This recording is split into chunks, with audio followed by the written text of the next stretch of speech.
Hi ಆಶಾ ತ್ರಿಷಾ ಅಡುಗೆ ಮನೆಗೆ ಸ್ವಾಗತ. ನಮ್ಮ ಚಾನಲನ್ನು ದಯವಿಟ್ಟು ಸಬ್ಸ್ಕ್ರೈಬ್ ಮಾಡಿ ಸಪೋರ್ಟ್ ಮಾಡಿ. ನಾನಿವತ್ತು ರೆಡ್ ಚಿಕನ್ ಮಾಡ್ತಾಯಿದ್ದೀನಿ. ರೆಡ್ ಚಿಕನ್ ಮಾಡೋದು ಹೇಗೆ ಅಂತ ನೋಡೋಣ. 1 ಮುಕ್ಕಾಲು KGಯಷ್ಟು ಚಿಕನ್ ತಗೊಂಡಿದ್ದೀನಿ. ಅದಕ್ಕೆ ಒಂದು 3 ಸ್ಪೂನ್ ಮೊಸರು, ಖಾರ ಪುಡಿ, ಉಪ್ಪಿನ ಪುಡಿ, ಒಂದು ಅರ್ಧ ಸ್ಪೂನು ಶುಂಠಿ ಬೆಳ್ಳುಳ್ಳಿ ಪೇಸ್ಟು, ಒಂದು ಭಾಗ ನಿಂಬೆಹಣ್ಣು, ಉಪ್ಪು ಎಲ್ಲನೂ ಹಾಕಿ ಒಂದು ಅರ್ಧ ಗಂಟೆ ಮಿಕ್ಸ್ ಮಾಡಿ ಒಂದು ಅರ್ಧ ಗಂಟೆ ಇಡ್ತಾಯಿದ್ದೀನಿ. ಇದಕ್ಕೆ ಆಗ ಮಸಾಲೆನ ರೆಡಿ ಮಾಡಿಕೊಂಡು ಇದ್ದೀನಿ ನಾನು. ಎಲ್ಲನೂ ಡ್ರೈ ರೋಸ್ಟ್ ಮಾಡ್ಕೊಂಡು ಮಸಾಲೆ ಹುರಿದಿಟ್ಕೊಂಡು ಮಾಡೋ ಅಂಥದ್ದು. ಸ್ವಲ್ಪ ಅರಿಶಿನ ಪುಡಿ ಎಲ್ಲನೂ ಹಾಕಿ ಒಂದು ಅರ್ಧ ಗಂಟೆ ಮಿಕ್ಸ್ ಮಾಡಿ ಚೆನ್ನಾಗಿ ಕಲಸಿಡ್ತಾಯಿದ್ದೀನಿ.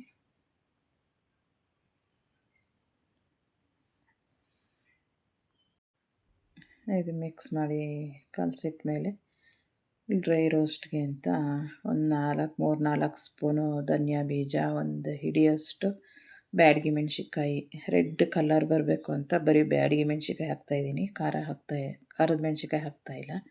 ಬೇಕಾದ್ರೆ ಖಾರ ಪುಡಿ ಹಾಕೋಬೋದು. 1-2 ಚಕ್ಕೆ, 1-2 ಲವಂಗ. ಈಗ ಧನಿಯಾ ಬೀಜ ಡ್ರೈ ರೋಸ್ಟ್ ಮಾಡ್ಕೊಂಡು ಚೆನ್ನಾಗಿ ಹುರ್ಕೊಳ್ಳೋಣ.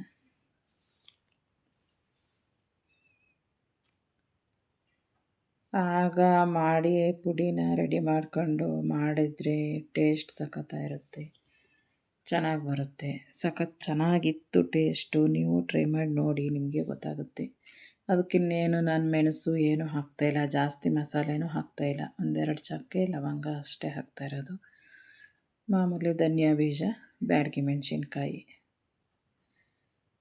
ಕಲರು ಚೆನ್ನಾಗಿ ಬರುತ್ತೆ. ನಾನು ಅದಕ್ಕೆ ಚಿಕನ್ನಿಗೆ ಕಲಸಿ 1 ಸ್ಪೂನ್ ಖಾರ ಪುಡಿ ಕಲಸಿಟ್ಟಿದ್ದೀನಿ, 1 ಸ್ಪೂನ್ ಹಾಕಿ. ಈಗ ಆರಿದ ನಂತರ ಮಿಕ್ಸಿ ಜಾರಿಗೆ ಹಾಕೊಂಡು ಪೌಡ್ರ್ ಮಾಡ್ಕೊಳ್ಳೋಣ.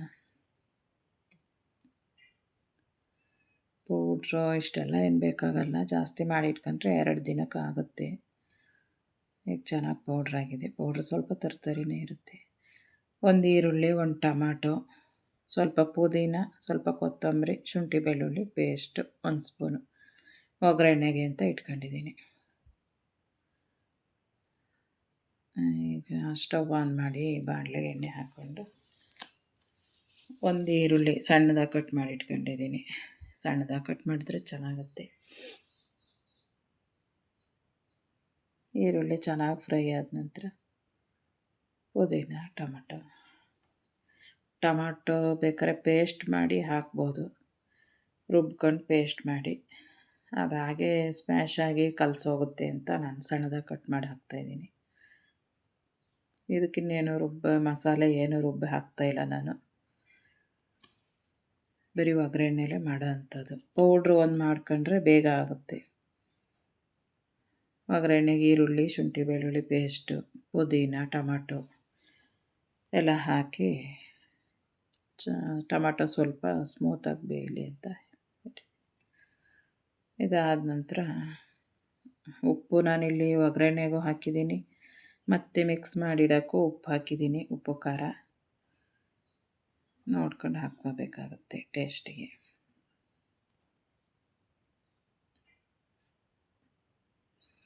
ಚೆನ್ನಾಗಿ ಮಿಕ್ಸ್ ಮಾಡಿ, ಚೆನ್ನಾಗಿ ಕೈ ಆಡಿಸಿ ಮಿಕ್ಸ್ ಮಾಡಿಡಿ. ಒಂದು 5 ನಿಮಿಷ, ಒಂದು 10 ನಿಮಿಷನ ಬೇಯಬೇಕು. ಇದು ಬಾಯ್ಲರ್ ಕೋಳಿ ಆಗಿರೋದ್ರಿಂದ ಬೇಗ ಬೇಯುತ್ತೆ.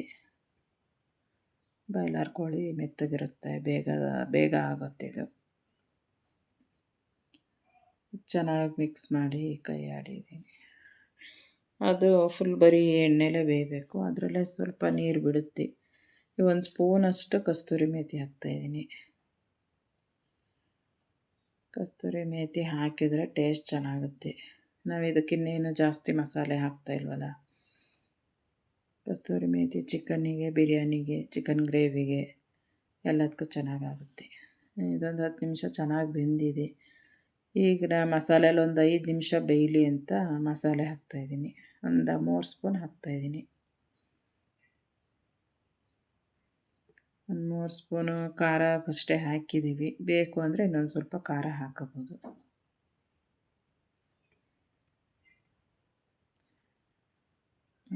ಆಗ ರೆಡಿ ಮಾಡ್ಕೊಂಡು ಮಾಡೋ ಅಂಥ ಚಿಕನ್ ಗ್ರೇವಿ ಸಖತ್ ಚೆನ್ನಾಗಿರುತ್ತೆ. ನೀವು ಟ್ರೈ ಮಾಡಿ. ಎಷ್ಟು ಚೆನ್ನಾಗಿ ಬಂದಿದೆ ಅಂತ. ಫುಲ್ಲು ಡ್ರೈ ರೋಸ್ಟ್ ಥರ ಬೇಕಾದ್ರೂ ಮಾಡ್ಕೋಬೋದು. ಸ್ವಲ್ಪ ನೀರು ಹಾಕಿ ಇದ್ರ ಗೊಜ್ಜು ಥರನೂ ಮಾಡ್ಕೋಬೋದು. ಅನ್ನದ ಜೊತೆಗೂ ಆಗುತ್ತೆ, ರೊಟ್ಟಿ ಚಪಾತಿ ಜೊತೆಗೂ ಆಗುತ್ತೆ. ಚಪಾತಿ ಜೊತೆಗಂತೂ ತುಂಬ ಚೆನ್ನಾಗಿರುತ್ತೆ.